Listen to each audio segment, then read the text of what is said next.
성탄절 아침 행사가 좋죠.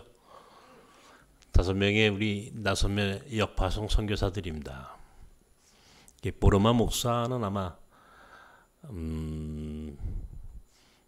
가장 먼저 역파송된 선교사고, 두 번째 우리 호잣 투하, 그리고 오늘 중앙아시아의 키르기즈스탄에서 사역하는 이 자린나 선교사는 아마 우리 장로님들은 보셨지만은 우리 교인들 가운데서는 아마 처음 우리 자린나 선교사를 보셨을 겁니다.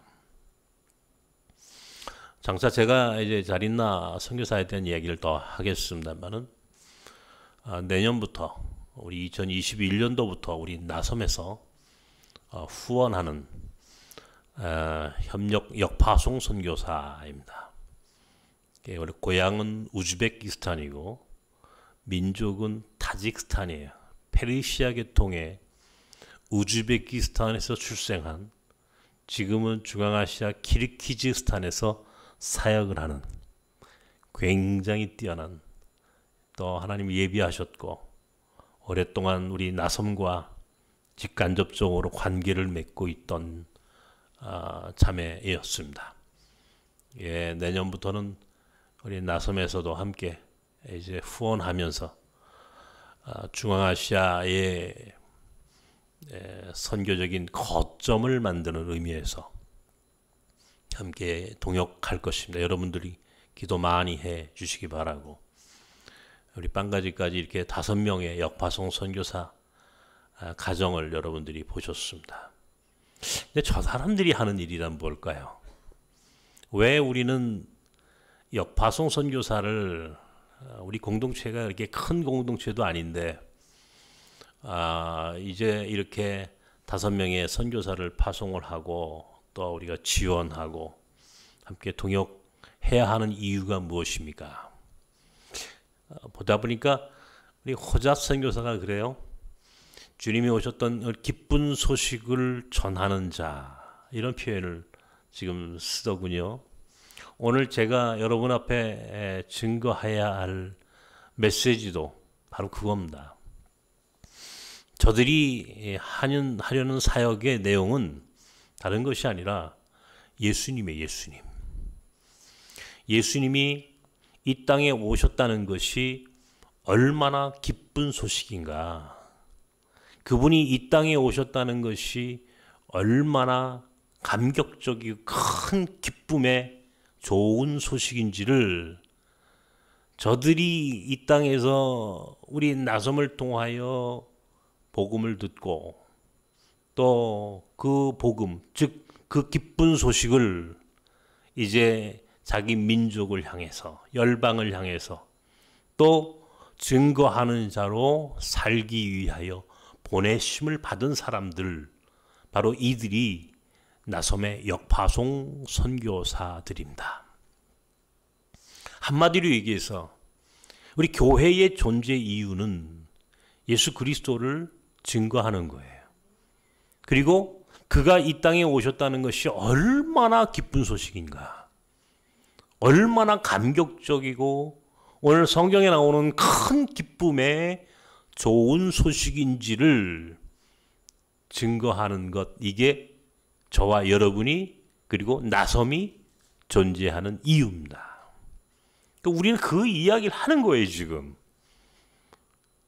오늘 우리 나섬의 식구들 가운데 특별히 오늘 외국인 형제들 자매들 5가정을 뽑아서 작지만 함께 사랑을 나누었어요. 그 사랑이 무엇입니까? 예수님이 이 땅에 오셨다는 것이 얼마나 우리에게 큰 축복인지, 얼마나 큰 은혜이며 하나님의 사랑인지, 그것이 얼마나 굿뉴스인지 같이 나누는 거예요. 나누는 거예요. 그러니까 예수 그리스도가 우리에게 오셨다는 것이 기쁜 소식입니다. 이것을 함께 증거하고 나누고 선포하고, 오늘 이 날이 바로 성탄의 날인데 예전 같지 않아요. 네, 그죠? 예전에는 성탄절 그러면은 벌써 며칠 전부터 아주 설레이고, 특별히 성탄절 전날 같으면 뭐 이 새벽성을 도내 온 밤을 꼬박 교회 안에서 함께 더불어 축복하고 기뻐하고 그런 즐거웠던 그런 기억들이 오랫동안 신앙생활 하셨던 분들에게는 전부 가지고 있었을 그 성탄절의 의미가 퇴색이 되고 점점점 옛날 같지 않다. 참 옛날이 좋았는데 이런 얘기를 하잖아요. 여러분들 이게 여러분들의 인생 가운데 오늘 성탄에 오늘 이 소식이 예수 그리스도가 이 땅에 오셨다는 소식이 기쁜 소식인 것이 맞습니까? 이게요. 정말 기쁜 소식으로 고백되어져야 돼요. 이게 1년에 한 번씩 드려지는 성탄절 예배가 아니라 오늘 이 아침에 정말 2020년 오늘 이 성탄의 주인이신 예수께서 오셨다는 이 소식이 정말 기뻐야 돼요. 감격이 있어야 돼요. 감동이 있어야 돼요. 그런데 저는 이 설교를 준비하면서 이게 정말 기쁜 소식인데 왜 이렇게 기쁜 소식이 사람들이 기쁜 소식으로 받아들이질 않지? 여러분들 세상을 살면서 종종 기쁜 소식 여러분들 들으셨죠? 여러분 개인적으로 또 여러분들이 가정적으로 국가적으로 사회적으로 또 우리 교회적으로 사실은 늘 우리가 일상이 고통만 있는 건 아닙니다. 근데 가끔씩은 기쁜 소식이 있어요. 그죠? 이 기쁜 소식이라고 하는 말의 어원은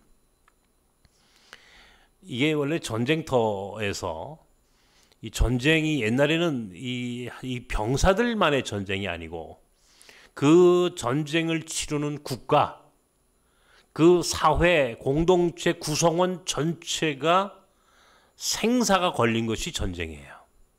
뭐 지금도 마찬가지지만 뭐 지금은 그래도 전쟁 하면은 뭐 이제 병사들 군인들이 나가서 싸우는 걸로 생각하지만 예전에는 그렇지 않았다. 로마 시대에는 앞에 나가서 싸우던 전쟁에 지면 뒤에 남아 있는 온 가족은 전부 다 종이 되는 겁니다. 노예가 되는 거예요. 그러니까 전쟁이라고 하는 것은 한 개인의 문제가 아니고 그 개인이 속한 모든 공동체 전체의 문제, 생사의 문제가 걸려 있는 것입니다. 여러분 이 마라톤 경주를 아마 기억을 하실 겁니다. 42.195km를 달리는 올림픽 마지막 경기가 마라톤 경기죠. 이게 과거에 이게 페르시아와 이 그리스의 아테네가 마라톤 평야에서 전쟁이 있었습니다. 이 아테네는 고작 병력이 1만 명도 되지 않는 작은 군대를 가지고 있었고 이 페르시아라고 그러니까 누군지 아세요? 오늘 우리 같이 사랑을 나눴던 우리 나시르 형제가 페르시아 사람입니다. 딱. 이 페르시아는 옛날에 제국이었어요. 페르시아 제국. 이 페르시아 제국과 전쟁이 벌어졌습니다. 페르시아 제국은 한 10만 명이 넘는 큰 군대였습니다. 누가 이겼겠어요? 이 싸움은 사실은 페르시아가 이길 수밖에 없는 전쟁이었을 겁니다. 이 싸움에서 만약에 아테네가 지면은 아테네 모든 백성들은 다 종이 되는 거예요. 노예가 되는 거예요. 그런데 마라톤 전쟁에서 아테네가 페르시아를 이겼습니다. 그리고 그 소식을 이제 전해야 되는 거예요. 한 병사가 마라톤 평야를 가로질러 아테네에 있는 전쟁의 소식을 기다리고 있던 아테네 시민들에게 이 기쁜 소식을 전해야 되는 거예요. 42.195km를 쉬지 않고 달렸다는 겁니다. 그리고 우리가 이겼다. 우리가 페르시아를 이겼다. 이 소식을 전하고 이 병사가 죽었어요. 그것을 기념해서 올림픽이면 마지막 경기로 마라톤 경기를 하는 거예요. 그때에 쓰던 말이 바로 이 좋은 소식, 이 기쁜 소식, 복된 소식. 오늘 성경이 참 좋은, 참 기쁨의 좋은 소식을 전하러 목자들에게 나타났던 천사들처럼 오늘 기쁜 소식을 전하는 그것이 오늘 우리 여러분과 제가 살아야 할 삶입니다. 종종 인생을 살면서 기쁜 소식이 있어요. 뭐 저 개인적으로 뭐 우리 아이들이 좀 잘 됐다든가 혹은 어떤 제가 원했던 것이 이루어졌다든가, 그죠? 우리 공동체와 우리 몽골 학교와 또 나섬의 역파송 사역을 쭉 이어오면서 어디서 좋은 소식이 들려오면요 그렇게 기쁠 수가 없어요. 정말입니다. 예? 특별히 제가 늘 감사한 것은 우리 선교지에서 들려오는 소식이 정말 기쁜 소식이었으면 좋겠다. 이번에 우리 빵가지 목사도 그 가정도 인도에서 지금 인도 굉장히 선교가 어려워요. 여러분 지금 선교사들이 굉장히 핍박을 당한다는데 거기서 단체 등록이 이게 굉장히 지금 힘겹게 그리고 거의 불가능하다고 이야기를 했었는데 그저께인가요? 좋은 소식이 왔어요. 단체 등록이 됐다는 거예요. 그러면 이제 법적으로 조금씩 한 단계 이제 복음을 증거할 수 있는 조건을 성숙시켜 가는 거예요. 이렇게 터키에서는 우리 호잡 선교사가 여러분들 몇 년 전에 터키에서 교회를 설립할 수 있다는 소식도 들었죠. 우리가 함께 기뻐했습니다. 이번에요. 이제 호잡 선교사가 이제 인터넷 라디오 선교 방송국을 개국하겠다고. 거기에 필요한 장비 만들어야 한다고. 그것도 저희가 후원을 받아서 우리 여러분들이 후원한 것들로 보내줬어요. 곧 인터넷 선교 라디오 방송국이 페르시아 사람들에게 난민들에게 인터넷을 통해서 라디오를 통해서 이제 복음을 증거하는 1대1로 대면할 수 없고 대면하게 되면 많은 것이 노출되고 위험에 빠지게 될 터인데 이제 그런 것들을 이겨 새로운 선교의 모델을 만드는 지금 굉장히 좋은 과도기죠. 좋은 소식이죠. 좋은 소식입니다. 여기저기서 우리 선교지에서 들려오는 소식이 좋은 소식이었으면 좋겠고 우리 몽골 학교 아이들이 우리 학교를 졸업해서 몽골에 가가지고 좋은 지도자가 돼서 몽골이 복음의 정신으로 예수의 정신으로 충만한 나라가 됐다. 이 소식을 들으면 제가 얼마나 감사하겠습니까? 그 소식을 듣고 싶은 거예요. 그런 날이 얼마 되지 않을 겁니다. 곧 그날이 올 것이다라고 저는 믿어요. 저는요 가장 듣고 싶은 소식 중에 하나가 사실은 우리 여러분들 우리 나섬 교인들이 여러분의 한 사람 한 사람의 삶이 복되고 강건하며 특별히 어려운 가운데 있는 분들이 치유되고 회복될 수 있다는 그런 소식을 들었으면 제가 정말 기쁠 거예요. 특별히 연약해서 아파서 누워있는 오늘 아침에도 우리 신 목사님하고 함께 잠깐 기도했는데 제가 이 설교를 준비하면서 우리 교인들에게 가장 기쁜 소식이 뭘까? 암을 정복했다는 그런 신기술이 발명됐다는 기술 그런 소식을 들려줬으면 좋겠다.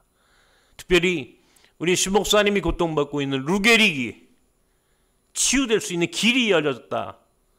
이 소식을 들었으면 내가 너무 좋겠다.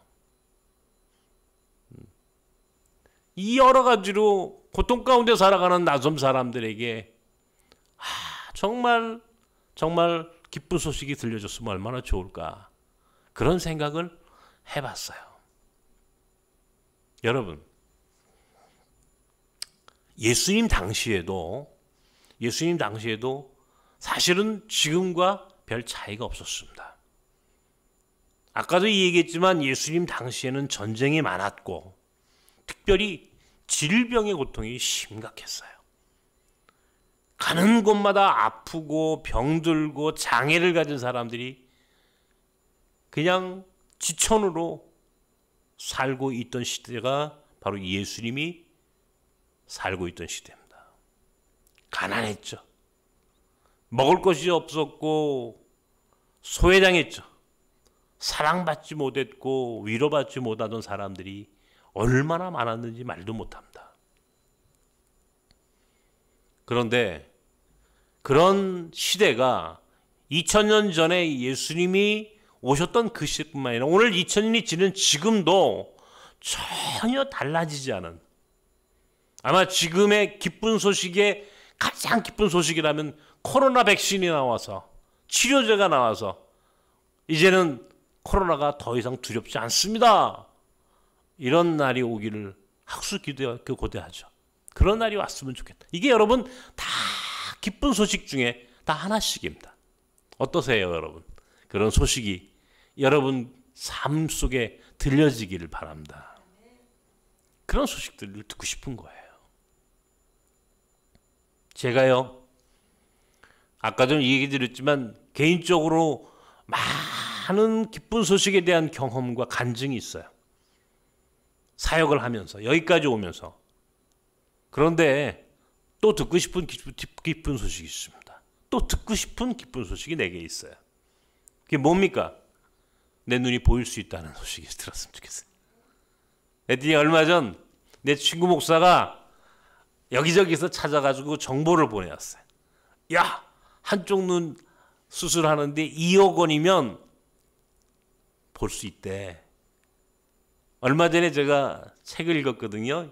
2021년 UN 그 미래 보고서라고 하는 이제 책을 읽다가 맨 마지막 챕터에 이제 이 그 질병을 치유하는 이야기 가운데에 저처럼 망막에 눈에 보이지 않는 사람들도 600만 불의 사나이처럼 이제 곧 인공으로 만들어진 그런 눈이 망막에 심각한 상처를 입은 손상이 된 그런 보이지 않는 사람들도 볼 수 있는 날이 올 것이다.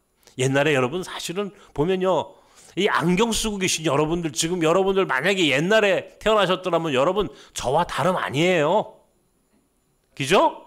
지금 여러분 안경 쓰고 계시니까 이게 일상이 되고 이거 전혀 뭐 일이 아닌 것처럼 여러분 생각하시는데 아니죠. 이게 뭐 안경이 없었던 시절에 여러분 지금 살고 있다고 생각해 보십시오. 여러분 어떻게 다니시겠습니까? 여러분 귀가 잘 안 들리시는 분들이요, 보청기가 있으니까 지금 정상적인 사람처럼 이제 생활이 가능하시죠? 귀가 안 들리는 분들은요, 옛날에 태어나셨더라면 여러분들 별 방법이 없었어요. 그죠? 다리를 못 쓰는 사람들, 손을 못 쓰는 사람들, 이것들이 이제는 거의 웬만큼 정상적인 사람으로, 이것이 4차 산업혁명이 앞으로 만들어갈 미래의 모습이라고 이야기를 해요. 야, 그렇다면 나도 앞으로 10년 안에는, 지금은 볼 수 없지만 10년 안에는 나도 볼 수 있겠다. 요즘과 같은 과학혁명, 의료기술이 이렇게 빠르게 발전하는 시대가 된다면 얼마든지 볼 수 있겠다. 그날이 왔으면 좋겠다. 그런 소식이 들려줬으면 좋겠다. 이게 제가 듣고 싶은 기쁜 소식이에요. 모든 사람이 다 고민이 있고 고통이 있고 아픔이 있다는 겁니다. 시대적으로 또 오늘 우리가 살고 있는 이 역사 속에서, 특별히 한반도 2020년 지금 오늘 살고 있는 우리 시대에 여러분 얼마나 듣고 싶은 얘기가 많습니까? 일제시대를 달았던 우리 선배들은 일제의 암흑기에서 해방되는 소식을 듣고 싶었을 것이고, 6.25 전쟁으로, 한국전쟁으로 고통받았던 시대에는 전쟁이 끝났다는 이야기를 듣고 싶었을 것이고, 수십 년 동안 군부 독재 시대의 그 어두운 엄혹했던 시절을 살았던 사람들에게는 독재의 시대가 끝나고 민주화의 시대가 되었다는 이야기를 듣고 싶었을 것이고, 지금 아직 해결되지는 않았지만 이제 이 남북이 화해하고 그리고 평화가 도래하고 나아가 통일이 될 수 있다, 통일이 되었다라고 하는 소식을 듣고 싶은, 우리가 듣고 싶은 이야기가 지금 얼마나 많이 있습니까? 그런데 이 역사라고 하는 게 사실은요, 이게 그렇게 간단치 않은 겁니다. 우리 한 개인의 인생도 이 기쁜 소식이 들려올 때까지는, 그리고 그 기쁜 소식이 들려지기 위해서는 이게 이 누적된 그 삶의 그 고통과 고난과 기도와 거기에 따르는 눈물과 한숨과 모든 것이 다 어우러져서 백도가 되어야 물이 끓는 것처럼 임계점에 올라야 팽창이 되고 폭발력이 일어나는 것처럼 역사도 마찬가지입니다.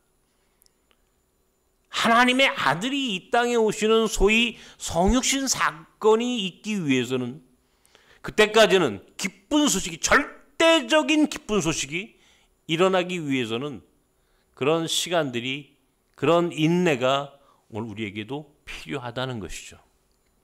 2000년 전에 예수님이 오실 수밖에 없는 그 시대적 상황, 그 이전에 모세가 올 때까지 430년 동안 애굽 민족은요, 이스라엘 민족은 애굽에 종살이를 합니다.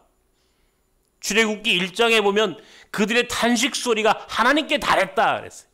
그들의 탄식, 그들의 눈물, 그들의 절망과 한숨이 하나님께 달해서 그 하나님께 달하는 그 기도와 그 탄식의 울부짖음이 모세라는 사람을 이 땅에 탁 보내는, 그래서 그 민족이 애굽에서 종살이했던 그들이 광야로 탈출하는, 가나안으로 들어가는 이런 극적 사건이 일어나기 위해서는 사실은 많은 기도와 많은 헌신이 오늘 우리에게 필요하다는 겁니다.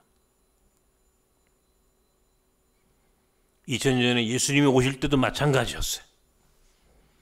예수님이 오시기 전에 세례 요한이 와서 예수가 오시는 길을 평탄케 하겠다고 하면서 살았던 그 세례 요한이라는 사람의 삶도 가만히 그 시대를 들여다보십시오. 아, 이게 예수가 오시기까지 간단치 않았겠구나.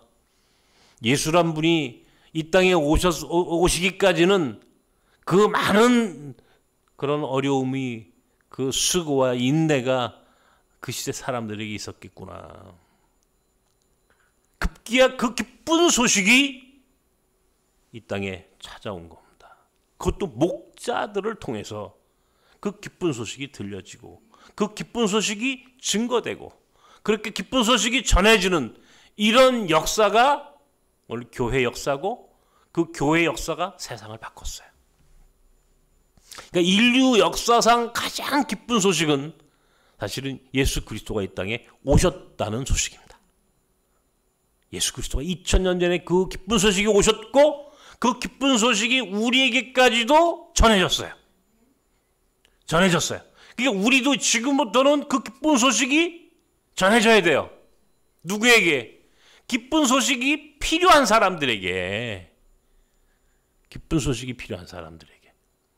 기쁜 소식이란, 여러분, 이게 거의 모든 사람들에게 해당되는 얘기지만 사실은 기쁜 소식이 아닌 사람들이 있습니다. 예수님 당시에도 기쁜 소식인데, 모든 사람들에게 기쁜 소식인데, 그 중에서도 기쁜 소식으로 이것을 이 기쁜 소식 듣기를 거부했던 사람들이 있었다고요. 누구예요? 헤롯 왕은 예수님이 오셨다는 기쁜 소식을 거부했어요. 왜요? 예수님이 오시면 내가 왕이라는 내 이 권력이 혹시 빼앗길 수도 있겠다라고 하는 걱정이 있었어요. 그러니까 어때요? 그 사람한테는, 헤롯과 같은 권력을 가진 사람들은 예수님이 오셨다는 것은 기쁜 소식이 아니에요. 또 누가 기쁜 소식이 아닐 수 있겠어요? 예수님이 오셨다는 소식이 기쁜 소식이 아니다라고 여길 수 있었던 사람들은 그 시대에 예루살렘 성전주의자들이에요. 이게 아이러니하죠, 그죠? 예수님이 오셨다는 소식이 아니 유대 성전주의자들에게는 기쁜 소식이 왜 아닐까요? 예수님이 오셨다는 소식이 기쁜 소식인데 예루살렘 성전을 중심으로 그 종교적인 기득권을 가지고 있던 세력들에게는 결코 기쁜 소식이 아니에요. 이게 정말 역사의 아이러니예요. 결국 예수님을 죽이는 사람들이 바로 그들이 됐죠. 예루살렘 성전주의자. 성전을 중심으로 종교적인 기득권을 가지고 있던 사람들이 예수님이 오심을 기뻐하지 않았어요. 그러니까 권력을 가지고 있는 사람들, 정치적인 권력이든 종교적인 권력이든 예수님이 오시면 자신들이 가지고 있는 기득권과 종교적이고 정치적이고 사회 경제적인 모든 기득권을 빼앗길지도 모른다라고 걱정하고 염려했던 사람들에게는 예수님이 오시는 것은 재앙이야, 두려움이야, 공포야.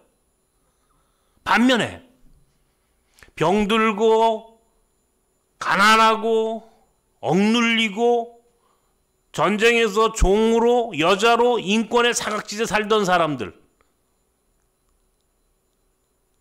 이 땅을 살면서 가장 인간 대접 받지 못했던 이방인들, 나그네들, 과부들, 고아들, 이 사람들에게는요 예수님이 오시는 것이 기쁜 소식이에요. 이게 역사예요. 이게 지금 그러니까 예수가 오셨다는 소식이 기쁜 소식인 사람이 있고 예수가 오셨다는 것이 결국 기쁘지 않은 사람도 있다고. 모든 사람들에게 기쁜 소식인데, 모든 사람들에게 예수님이 오신 건 기쁜 소식인데 예수님이 오시는 것을 달가워하지 않는 사람이 분명히 있었다는 말이에요. 역사 속에는, 우리가 살고 있는 이 세상에는 반드시 그런 사람들이 있다는 겁니다.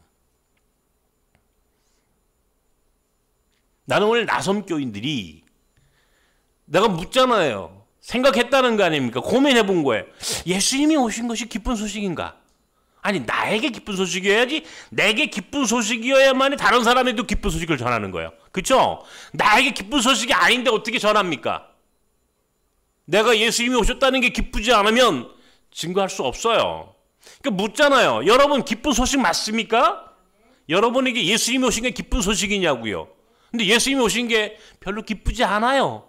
그러면 내가 이상한 사람인 거야 지금. 이게 오늘 우리의 존재의 조건이, 상황이 어떤지를 여러분 스스로 판단할 수 있는 가장 좋은 기준이 뭐냐면 예수님이 오신 것이 기쁘냐 기쁘지 않느냐, 이걸로 나누면 되는 거예요. 기쁜 사람에게는 예수님이 오심이 기쁜 사람에게는 이것이 오늘 이 성탄절이 의미 있는 날일 것이고, 예수님이 오신 것이 전혀 기쁘지 않아, 기쁨이라는 느낌이 없어, 그러면 문제가 있는 거예요. 지금 우리 신앙에 문제가 있든지 아니면 내가 살고 있는 내 존재의 자리가 문제가 있든지, 내 육적이고 영적이고 내 사회 문화적인 내 자리가 오늘 예수님이 오신 것이 기쁜지 기쁘지 않은지, 요 하나를 갖고 내가 지금 건강한지 건강하지 못한지, 내가 정말 내 삶이 온전한지 온전하지 못한지, 내가 신앙이 제대로 된 신앙인지 아니면 잘못된 신앙인지를 결정할 수 있는 가장 중요한 조건은 예수님이 오신 것이 오늘 기쁜 소식인지 아닌지를 여러분 스스로 한번 판정해보라, 이런 얘기예요. 나는 예수님이 오셨으면 좋겠어요. 왜? 예수님이 오시면 다른 세상이 되니까. 오늘 예수님이 오시면 왜 기쁜지에 대해서 누가복음 4장 17절 이하에 성서는 이렇게 기록해 놨습니다. 오늘 준비됐죠? 한번 여러분 누가복음 4장 17절부터 19절 사이에 있는 말씀을 함께 읽어봅시다. 시작.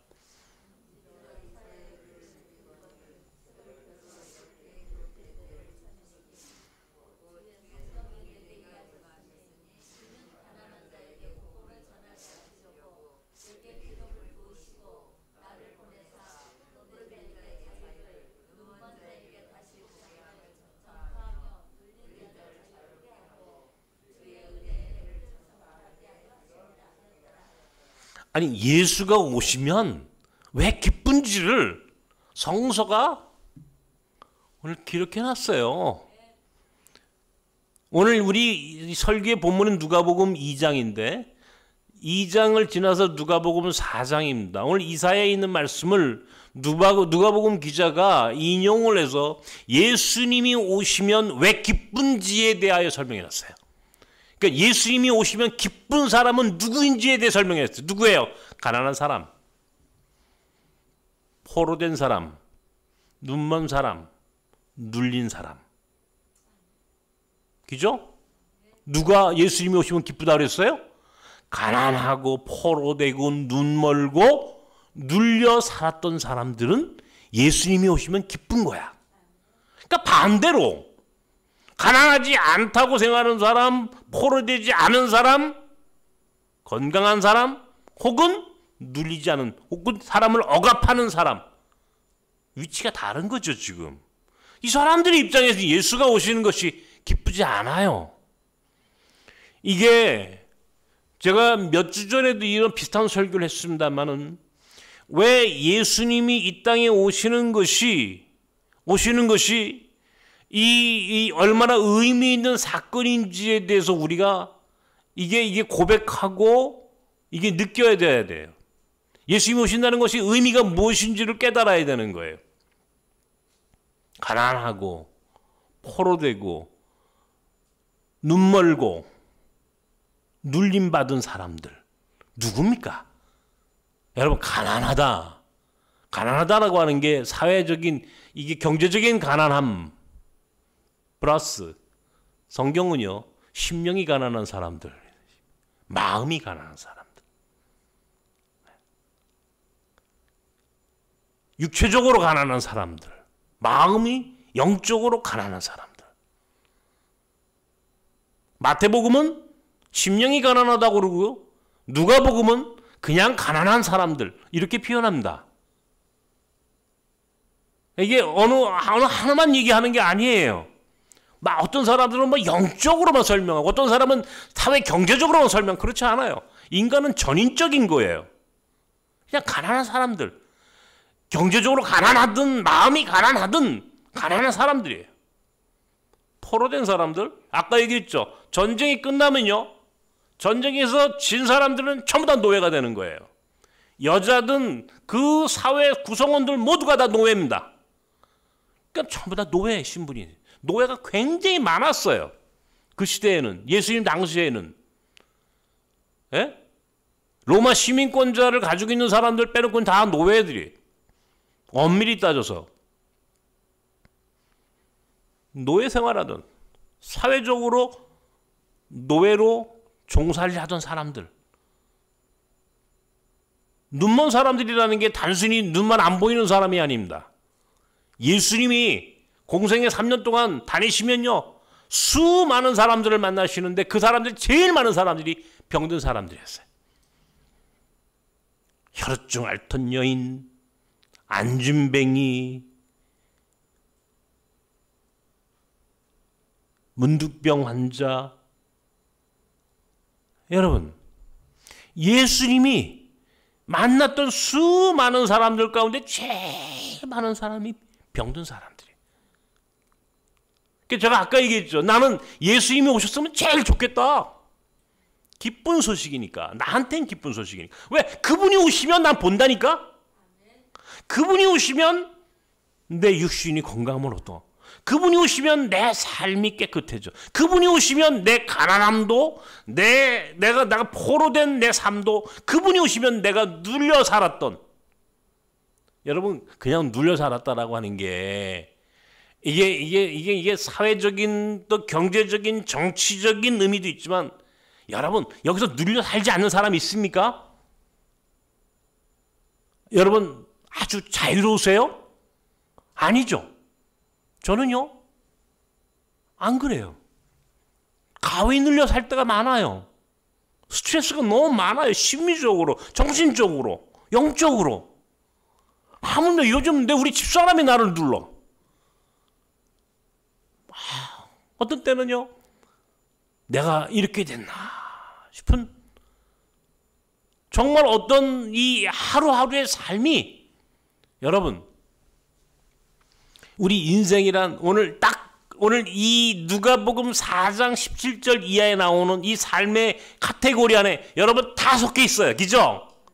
가난하고 포로되고 또 눈멀고 눌려있는 억눌린 삶을 살아갑니다. 모든 사람이. 뭐 이런 사람들을 위하여 예수께서 오셨단 말이에요. 예수께서 오셨어요. 그러면 그 예수가 우리에게 얼마나 기쁜 소식이냐고요. 얼마나 기쁜 소식입니까, 여러분? 기쁘다 구주 오셨네. 찬송은 그렇게 하는데 기쁘다? 입으로만 기뻐하십니까? 여러분 진정의 여러분 내면 속에서 여러분의 영혼 속에서 그 기쁨이 충만해 주십니까? 이 충만한 기쁨이 여러분과 우리 교회와 그리고 그 교회 넘어 이 세상 가운데에 충만해졌을 때 이때 하나님의 나라가 오는 거야. 다른 게 아니야. 이 기쁨이 예수가 우리에게 오셨다는 그 이야기가 기쁜 소식으로 우리 개인과 교회와 공동체 전체에 충만히 흘러넘칠 때 여기가 하나님 나라가 되는 거예요. 그게 만약에 아니고 입으로만 매년 12월 25일만 기쁘다 구주 오셨네. 그날 끝나고 나면 기쁘긴 뭘 기뻐. 전혀 기쁘지 않는 삶을 살면 오늘 예수님은 우리에게 아무것도 아닌 거예요. 그분이 오늘 내게 오신 사건이 그분이 오늘 나섬에 오시는 이 사건이 기뻐야 돼. 그리고 그 기쁨을 나눠야 돼. 기쁨을 증거하는 사람이 돼야 돼. 오늘 역파성 선교사들이 오늘 어떤 표정으로 난 여러분과 함께 이 성탄의 아침을 나눴는지 잘 볼 수는 없지만은 그 목소리 속에 보면 기쁘죠. 충만하죠. 뭔가 있죠. 행복해 보이지 않아요? 나그네들이 순례자가 되고 순례자가 된 사람들이 하나님 부르신 선교사가 되고 주의 복음을 들고 자기들의 민족을 향하여 열방 가운데 나가 복음을 증거하는 이 삶이 얼마나 감격적이고 복되며 목자들이 마치 그 기쁜 소식을 듣고 베들레헴 예수의 강보에 쌓인 예수를 찾아와 그 앞에 경배하는 그 심정으로 하나님의 나라를 위하여 살아가는 이 삶이 우리 역파선 선교사들 속에서 느껴지십니까? 나는 우리 선교사들이 그런 사람이라고 생각하는 사람이에요. 나는 또 내 삶이 그렇게 살기를 바래. 성탄에 예수가 이 땅에 오셨다는 것이 정말 기쁜 소식으로 고백되어지고 그 삶으로 하루하루를 살아가고 그것이 내 삶의 비전이고 내가 기쁜 소식을 증거하는 인생을 사는 것이 내가 얼마나 복된 삶인지에 대하여 내가 깨닫고 살아가는 것. 이게 오늘 예수가 이 땅에 오신 성탄의 의미다. 나는 그 의미를 느끼고 싶은 거예요. 여러분과 함께. 사랑을 나누고 우리의 기쁨을 나누고 우리의 은혜를 나누고 자꾸 복음을 이 기쁜 소식을 증거하는 나누고 여러분 이 삶이 이게 오늘 성탄을 잘 보내는 오늘 우리의 모습이에요. 오늘 아침에 우리 외국인들에게 성탄절 아침에 얼마 되지 않는 거지만 봉투를 하나씩 이렇게 줬더니 우리 필리핀 자매가 나한테 너무 감사합니다. 깜짝 놀랐단 말이에요. 이 아침에 우리 인도 친구가 베트남 자매가 이란 형제가 이제 우리 교인들이 우리 겨자씨 장학회를 통하여 우리 몽골학교를 비롯해서 우리 전 나섬 안에 있는 작은 교육을 통해서 하나님의 나라를 깨닫고 배우려고 하는 우리 모든 아이들에게 이렇게 자꾸 기쁜 소식이 사랑으로 우리의 나눔으로 실천적인 우리의 그런 삶으로 자꾸 나눠지면 이게 하나님 나라가 여기 오는 거예요. 이 아침이 기쁜 소식으로 오신 우리 주님이 여러분과 저에게 정말 기쁜 소식으로 고백되어지기를 바랍니다. 42.19km를 그 전쟁에서 이겼다는 소식을 듣고 들려지기 위해서, 그것을 전하기 위해서 그냥 숨을 헐떡이며 이겼다, 그 말 한마디를 하고 죽었던 한 병사의 모습을 내 마음으로 생각해 봤어요. 나는 그런가 말이에요. 지금 42.19km를 뛰어 달렸던, 이 전쟁에서 이겼다는 소식을 전하기 위하여, 이 좋은 소식을 전하기 위해 달렸던 병사의 심정으로 내가 그렇게 최선을 다해 하나님의 나라를 위하여 살고 있는가 물어봤어요. 우리 공동체는 그런 공동체가 되길 바라요. 쉼없이 주는 날까지, 주님이 오실 때까지 기쁜 소식을 증거하고, 기쁜 소식을 나누고, 기쁜 소식을 전하기 위해서 계속 새로운 도전을 하는 그런 인생을, 그런 교회를 만들고 싶습니다. 기쁜 소식을 듣고 싶습니다. 무엇보다 이 모든 고통을 한 방에 날려버릴 수 있는 가장 기쁜 소식은 무엇일까요? 코로나의 고통도 날려버리고, 전쟁의 위험도 날려버리고, 정치적인 갈등도 한꺼번에 날려버리고, 경제적인 어려움도 한꺼번에 날려버리고, 내가 살고 있는 내 개인적인 고통과 이 스트레스와 이 압박감과 이것들을 한 번에 다 날려버릴 수 있는 가장 완벽한 기쁜 소식은, 절대적인 기쁜 소식은 딱 하나, 예수가 오셨다. 예수가 오셨다. 그리고 다시 예수가 오실 것이다. 이것이 오늘 우리가 가져야 할 기쁜 소식의 최종적인 절대적인 기쁜 소식이 되어야만 합니다. 그런 기쁜 소식으로 충만한, 예수가 오셨다는 기쁜 소식으로 충만한 나섬 사람들이 되기를 주님의 이름으로 축원합니다. 기도합시다. 우리가 이 시간 우리에게 기쁜 소식으로 오신 주님, 목자들 가운데 오셔서 내가 온 것이 기쁜 소식이다. 왜 기쁜 소식입니까? 그분이 오셔서 가난한 자에게, 포로된 자에게, 눈먼 자에게, 눌린 자에게 하나님의 은혜의 해를, 해방과 자유와 치유와 회복의 은총을 선포하는 그 기쁜 소식으로 오신 우리 주님, 이것이 2000년 전에 이 팔레스타인 베들레헴에게만 온 것이 아니고, 오늘 2000년이 지난 지금도 이 땅 고통받고 있는 오늘 나섬, 그리고 그 안에 속한 모든 지체들, 우리 안에 있는 연약한 이들, 나그네된 사람들, 과부와 고아 같은 사회적으로, 정치적으로, 경제적으로, 문화적으로 차별과 편견을 받고 살아가는 오늘 이 땅에 사는 수많은 작고 연약한 이들에게 여지 기쁜 소식으로 오늘 오셨어요. 바로 나에게 왔어요. 우리에게 왔어요. 기쁜 소식을 느껴야 됩니다. 그 기쁜 소식이 느낌을 넘어 내 안과 우리 안에 모든 사람들에게 충만해야 돼. 흘러 넘쳐야 돼. 흘러 넘치는 것을 하나님 나라 선교라고 하는 거예요. 기쁜 소식이 온 열방으로 흩어져 많은 사람들이 이것이 정말 기쁜 소식인 것을 함께 고백할 수 있을 때 예수께 다시 오시는 거예요. 역사는 임계점이 오르는 마지막 순간에 폭발하는, 2000년의 역사의 정점에 예수께서 오셔서 그 땅에 사는 모든 이들을 해방시켰고 구원시켰었던 그 사건은 2000년이 지난 지금 우리에게도 여전히 요구되는 우리의 신앙이고 우리의 고백이에요. 우리의 바람이고 우리의 기도예요. 여러분, 오늘 기쁜 소식을 우리는 들었고 또 전해야 하며, 또 우리는 앞으로도 예수 그리스도의 재림의 기쁜 소식을 듣게 될 것입니다.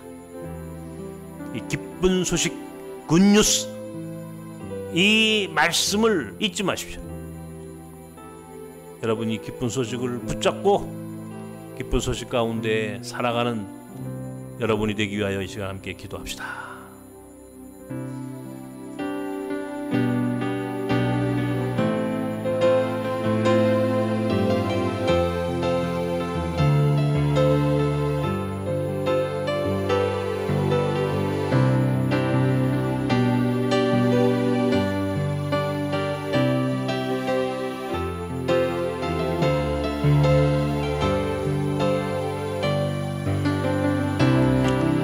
사랑하는 주님, 2000년에 이 땅에 오셨던 우리 주님의 기쁜 소식이 2000년이 지난 지금도 여전히 이 땅에 울려 퍼지기를 원합니다. 그러나 어느새 기쁜 소식은 기쁜 소식이 아니고 어느새 기쁜 소식은 사라지고 이제 예수 그리스도의 오심은 잊어버리고 사람들은 놀고 먹고 향유하는 그날로 변질돼 버린 오늘 성탄절, 특별히 코로나의 위협과 고통으로 오늘 예배마저 끊어지고 단절된 그런 비대면의 상황 가운데 오늘 절망의 삶을 살아가는 사람들 가운데 오늘 주님은 오셨습니다. 오늘 우리에게 기쁜 소식이 기다려졌는데 주님이 오신 것이 모든 것들을 한 번에 해결할 수 있는 가장 완벽한 기쁜 소식임을 고백하게 하시고, 주님이 오심으로 가난한 사람들, 포로된 사람들, 눈먼 사람들, 눌려 살았던 사람들 모두가 그 기쁜 소식으로 인하여 치유와 회복과 화해와 자유와 해방의 하나님의 은혜의 해를 경험하는, 누리는 성탄의 아침이 되게 하여 주옵소서. 이 땅에 오신 주님이 기쁜 소식을 증거하는 나섬이 되기를 원합니다. 고통받는 자들, 연약한 이들, 작은 이들, 그들 모두에게 오늘 예수님이 오셨다는 이 소식이 기쁜 소식으로 들려지며, 그렇게 기쁜 소식으로 들려지는 그 삶이 이 땅에 충만할 때 드디어 우리 예수 그리스도의 재림을 맞이하는 날이라는 사실을 기억하게 하시고, 끝까지 기쁜 소식을 전하는 나섬 사람들 되게 하여 주시옵소서.